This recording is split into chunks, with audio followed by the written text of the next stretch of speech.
오늘의 질문은 대한민국 좌우 남녀노소 세대 간 갈등이 극에 달한 이 상황에서 예수님은 뭐라고 하실 거며 해결책은 뭔가를 알아보겠습니다. 자, 너희는 서로를 이념으로 보지 말고 사람으로 보아라. 분명한 진단과 실적인 해결 방향이 함께 들어있습니다. 예수님이 보셨을 지금 한국 사회의 병, 좌우의 문제, 남녀의 문제, 세대 문제를 보지 않으셨고 항상 뿌리부터 보셨을 겁니다. 두려움이 분노로 변했다. 상처가 정체성이 되었다. 상대를 악으로 규정하는 순간 스스로도 악해지고 있다. 중요한 인사이트입니다. 바리새인 사두개인 로마 제국, 예수님 시대도 갈등은 지금보다 덜하지 않았다. 하지만 예수님은 저편이 틀렸다고 싸우는 방식에 한 번도 서지 않으셨습니다. 예수님이라면 뭐라고 직접 말씀하실까? 너희는 정의를 말하지만 서로를 미워하며 정의를 더럽히고 있다. 너희는 피해자라 주장하지만 서로를 십자가에 못 박고 있다. 나는 옳고 너는 틀렸다. 적대만 남는다. 이걸 마음의 살인이라고 하십니다. 예수님의 해결책은 무엇이었을까? 법으로 누르거나 상대를 악으로 규정하거나 힘의 균형으로 잠시 봉합하는 제도, 개편보다 사람의 변화를 먼저 말씀하셨다. 원수를 사랑하라의 진짜 의미, 착해지라는 말이 아닙니다. 상대를 적으로 규정하는 프레임에서 빠져나와라. 중요 인사이트네요. 예수님의 해결책, 책임은 항상 밖이 아니고 나부터. 먼저 내 눈에 들보를 빼라. 사회 갈등을 푸는 가장 강력한 원리입니다. 내가 먼저 낮아질 때만 판이 바뀐다. 예수님의 해결책, 중간지대를 만드는 사람들. 예수님은 늘 극단 사이에 서셨습니다. 율법과 은혜, 로마 권력과 민중혁명, 종교 엘리트, 죄인. 그래서 양쪽 모두에게 미움받았죠. 한국 사회에 가장 부족한 건 좌도 우도 아닌 남도 여도 아닌 둘 다 이해하려는 사람이 부족하다. 화평은 진실을 말하되 사람을 죽이지 않는 방식이다. 자, 현실 적용. 개인 차원에서는 상대 진영의 최악 말고 최선의 논리를 먼저 이해하기, 공동체 교육을 하고 사람에 대한 연민이 먼저인지 점검을 해라. 예수님은 이렇게 마무리하실 것 같아요. 너희가 서로 미워하는 동안 진짜 문제는 아무 말도 하지 않고 있다. 갈등을 자체보다 위험한 건 갈등을 이용해 이득 보는 구조이다. 자, 그럼 공산주의자도 이해를 해야 하나? 예수님 관점에서 핵심 구분. 사람과 사상을 분리하라고 하십니다. 사람은 이해하고 사랑해야지만 거짓, 폭력, 우상화된 체제는 단호히 거부를 하라고 합니다. 이해해야 한다의 정확한 의미. 배경을 보거나 문제의식은 인정을 하고 해결책으로 제시된 방식은 냉정하게 검증을 해야 한다. 공산주의에 예수님 절대 동의하지 않는 지점은 국가 집단을 구원자로 세우는 순간 하나님과 국가도 겸하여 섬길 수 없다는 뜻이다. 강제된 평등 안 된다. 반대자 제거 논리도 안 되죠. 그렇다면 예수님은 공산주의자를 어떻게 대하실까? 그 사람의 분노와 상처는 들으신다. 우리 사회에 가진 자에 대한 분노가 참 많죠. 가진 자가 억압하는 상황이 실제한다는 것도 사실이고요. 그러나 폭력과 강제는 단호히 거부하십니다. 예수님은 선한 목적이 악한 수단을 정당화하는 순간 그 목적 자체가 타락했다고 보셨습니다. 자, 예수님의 기준으로 정리하면 네 가지인데 공산주의자도 인간으로 존중하고 문제의식은 진지하게 듣고 체제 역사 결과는 냉정하게 검증을 하고 자유신앙 생명 침해에는 절대 타협하지 않는다. 나는 내 분노를 이해하지만 내가 선택한 방식에는 동의하지 않는다. 여기서 궁금한 건 푸틴도 시진핑도 김정은도 다 용인을 하시는 건가? 궁금해서 한번 질문 던졌어요. 예수님은 푸틴, 시진핑, 김정은을 사람으로는 사랑하되 그들이 행사한 권력과 폭력은 절대 용인하지 않으신다. 쉽지 않은 얘기네요. 자, 이건 넘기시고.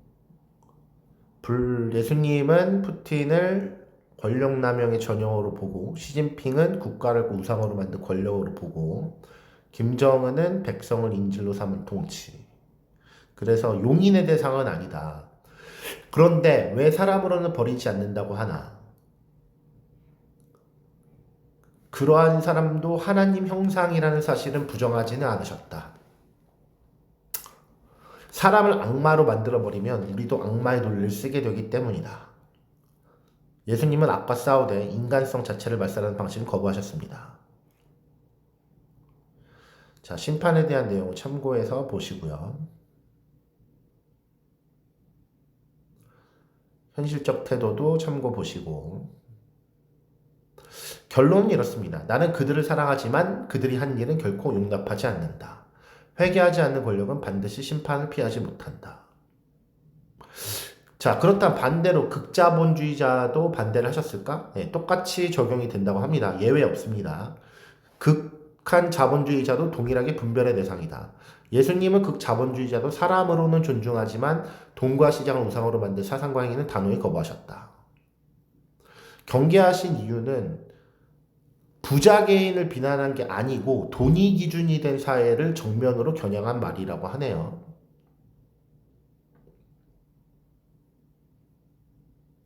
예수님이 동의하지 않는 지점들, 약자를 시장 실패로 취급하는 태도, 이거 안 되죠. 탐욕을 합리화하는 논리, 법만 지켰으면 문제 없는 거 아니야? 이거 안 되는 거죠. 돈 벌 능력이 없으면 도태되는 게 자연적이다 라고 말하는 것도 안 되는 것 같아요. 부의 축적이 선함의 증거란 착각. 부는 사람을 자기 기만에 빠뜨리기 쉽다. 극자본주의도 이해를 해야 하나? 이해는 하지만 용인은 하지는 않습니다. 거부하는 부분은 인간의 가치를 생산성으로 환산을 하기 때문에, 돈 없는 자를 도덕적으로 열등하게 취급하기 때문에 예수님은 이 지점을 강하게 거부하십니다.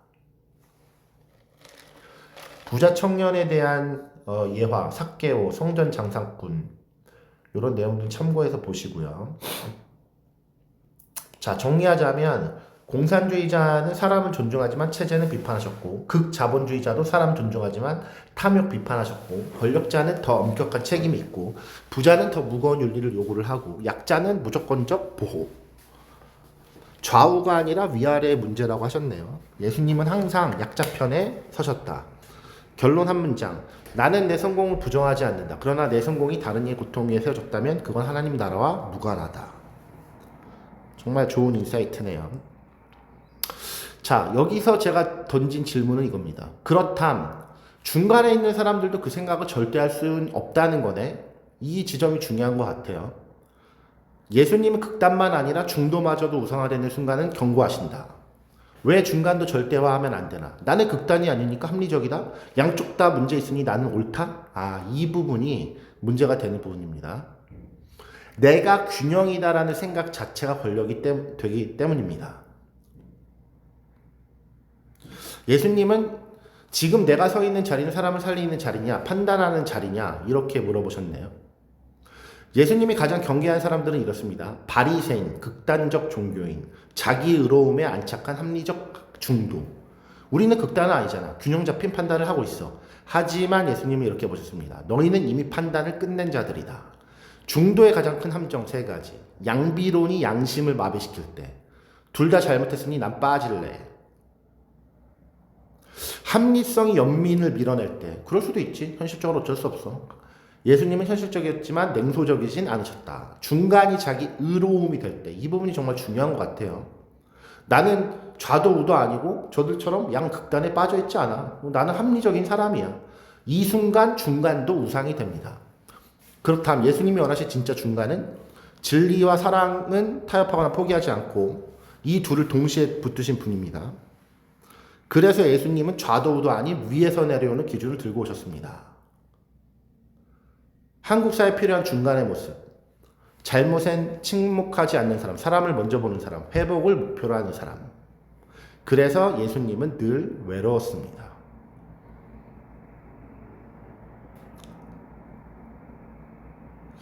마지막 질문은 이건데 이해는 되는 듯 하지만 뭔가 코에 걸면 코걸이, 귀에 걸면 귀걸이 같은데 어떤 생각을 갖고 있냐? 고 물어봤어요.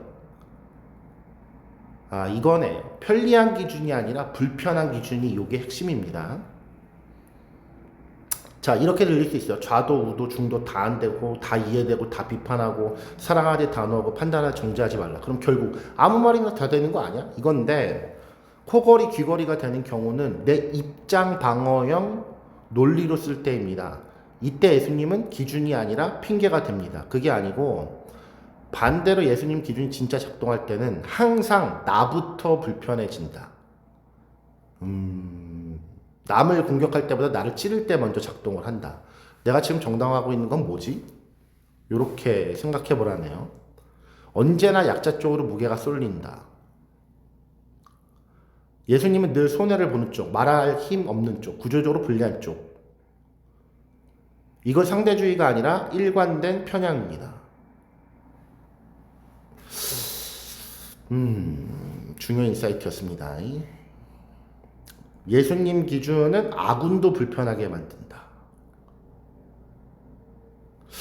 예수님 기준은 애매해서 위험한 게 아니라 너무 엄격해서 사람들이 못 견디는 기준이다. 정치 이념보다 높고 법보다 깊고 도덕보다 가혹함. 그래서 사람들은 차라리 단순한 이념, 명확한 적, 평가르기 이쪽이 훨씬 편하니까 그걸 선택한다고 하네요. 한 문장으로 정리하면 코에 걸면 코골이가 되는 기준은 언제나 나를 안전하게 만든다. 예수님 기준은 거의 항상 나를 불편하게 만든다.